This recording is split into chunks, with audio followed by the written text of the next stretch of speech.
बाघ और हाथी की कहानी। घने जंगल में एक विशाल और शक्तिशाली बाघ रहता था, जिसका नाम शेरू था। उसकी चाल में रौब और दहाड़ में गूंज की शक्ति थी। जंगल के सभी जानवर उससे डरते थे, क्योंकि वह सबसे तेज, सबसे ताकतवर शिकारी था। लेकिन शेरू के मन में हमेशा एक सवाल उठता था, क्या जंगल के राजा को हमेशा अकेले ही रहना पड़ता है? शेरू ने अपना पूरा जीवन अकेले बिताया था। बचपन में उसकी माँ उसे शिकार करना सिखाने के बाद चली गई थी।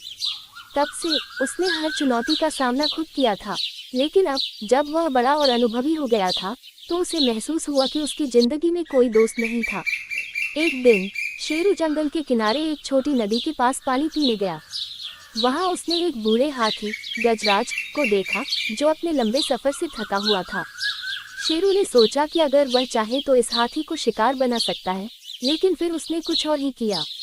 उसने गजराज से पूछा, तुम इतने थके हुए क्यों लग रहे हो?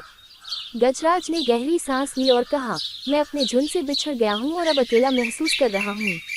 शेरू को पहली बार एहसास हुआ कि अकेलापन सिर्फ उसका ही नहीं, बल्कि कई अन्य जानवरों का भी दुख था।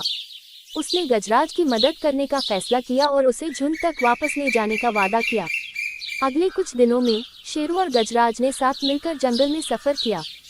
इस दौरान शेरू ने जाना कि सच्ची ताकत सिर्फ शिकार करने में नहीं, बल्कि दूसरों की मदद करने में भी होती है। अब वे गजराज के झुंड तक पहुंचे। झुंड के हाथियों ने शेरू का धन्यवाद किया और गजराज ने कहा, तुमने ये साबित कर दिया कि जंगल का राजा वही होता है जो दूसरों की परवाह करता है। शेरू को अब समझ आ गया था कि जीवन का असली अर्थ अकेले रहना नहीं, बल्कि दूसरों के साथ मिलकर चलना है।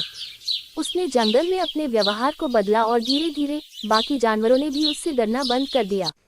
अब वह सिर्फ ताकतवर शिकारी ही नहीं, बल्कि एक सम्मानित और बुद्धिमान राजा भी था। शिक्षा हमें यह मिलता है कि सच्ची शक्ति सिर्फ बल में नहीं, बल्कि करुणा और सहयोग में भी होती है।